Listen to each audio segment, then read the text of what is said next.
La mayoría de las personas llegan a un punto en su vida en el que, ya sea por una crisis, una enfermedad, un diagnóstico, una pérdida o una traición, finalmente reflexionan y dicen: Dios mío, es hora de cambiar. Creo que el cambio es un proceso continuo. Cuanto más cambiamos, más evidencia seremos capaces de ver en nuestra vida, lo que lo hace aún más emocionante. Si alguien está teniendo un pensamiento negativo y repetitivo, por ejemplo, sobre su autoestima y el amor que cree que merece, ¿por dónde debería empezar a trabajar ese pensamiento? Principalmente las cosas que pensamos el 90% del tiempo son las mismas cosas y pensamientos que hemos tenido el día anterior. El desafío es ese pensamiento que sigues repitiendo una y otra vez, porque se acaba convirtiendo en una creencia. El proceso de cambio realmente requiere tomar conciencia de tus pensamientos inconscientes. Solo porque tengas ese pensamiento repetitivo no significa necesariamente que sea verdad. Si tienes ese pensamiento y lo aceptas, si te lo crees y te entregas a él sin analizarlo, ese pensamiento te llevará a la misma lección, que te llevará al mismo comportamiento, lo cual creará la misma experiencia, y esto creará de nuevo la misma emoción. Tener las mismas emociones nos impulsarán a repetir de nuevo los mismos pensamientos.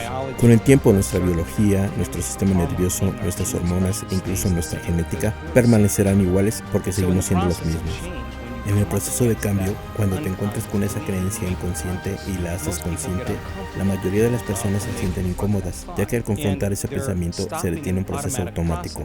Entonces el cuerpo, que ha sido condicionado para hacer la mente con sus hábitos haciendo algo una y otra vez, anhela la experiencia del pensamiento inconsciente porque quiere la emoción asociada a ella.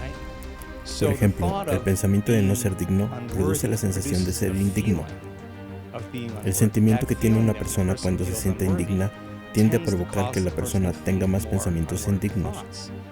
Solo se necesita un pensamiento y un sentimiento, una imagen de uno mismo y una emoción, un estímulo y una respuesta, para condicionar al cuerpo a memorizar un comportamiento y un estado emocional.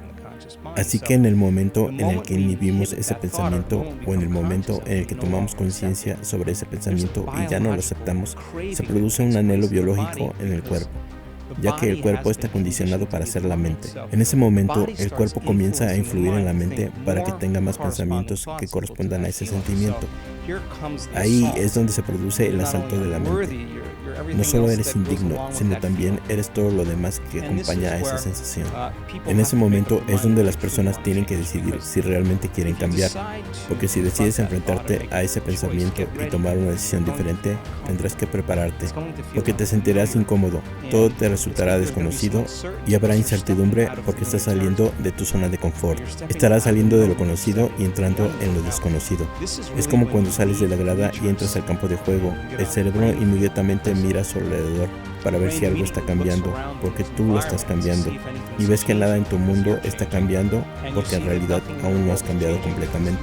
Así que en el momento en que buscamos cambios en nuestra vida y no los vemos, tarde o temprano la mayoría de las personas lo acepta. Y esto conduce a la misma elección, que crea el mismo comportamiento y que crea la misma experiencia, que produce el mismo sentimiento. Entonces dicen: oh, esto me parece bien, esto me resulta familiar, esto es porque acabas de regresar al yo conocido. Creo que cuando las personas están decididas a cambiar y se vuelven realmente conscientes de sus pensamientos inconscientes, nunca volverán a perder la conciencia de ellos. Ese es el momento en el que el cuerpo se adapta a una nueva mente. Si bloqueas la elección que conduce a un hábito o un comportamiento que has repetido tantas veces que el cuerpo sabe cómo hacerlo mejor que el cerebro, estarás impidiendo que el cuerpo esté con el piloto automático puesto.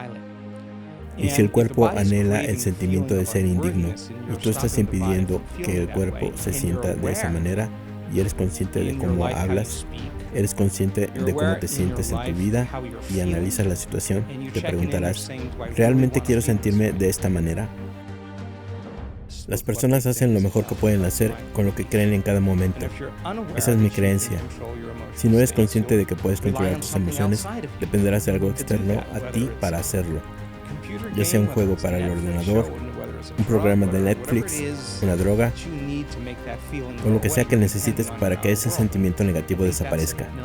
Te vuelves dependiente del mundo exterior y estás en una hipnosis y en un condicionamiento. Se puede enseñar a las personas a ver que se puede gestionar y controlar las emociones. Hay herramientas que te ayudan literalmente a dar un paso hacia un nuevo futuro.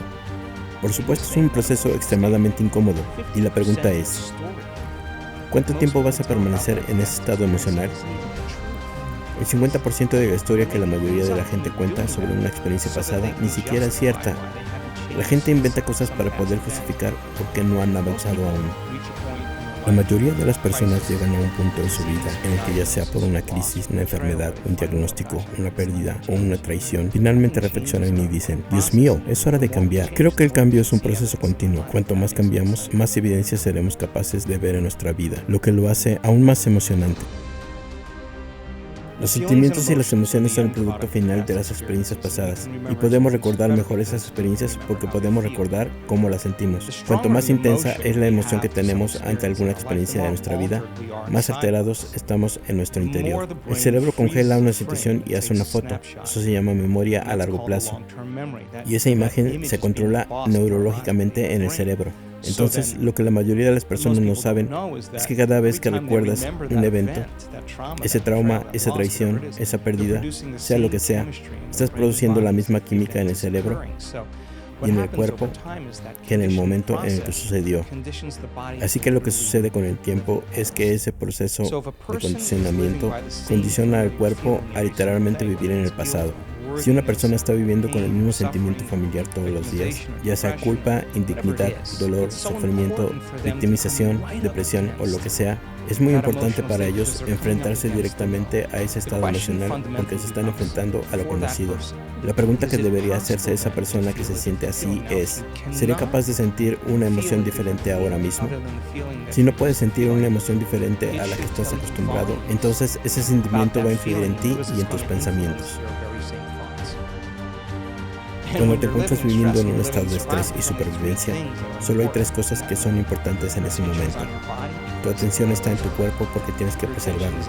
Tu atención está en el entorno y en lo que hay en tu entorno, personas, objetos, cosas, lugares. Estás muy preocupado por el tiempo.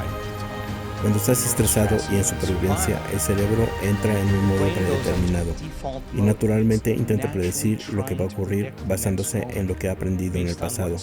Entonces, como siempre intentas predecir el futuro basándote en tu memoria del pasado, no puedes estar en el momento presente.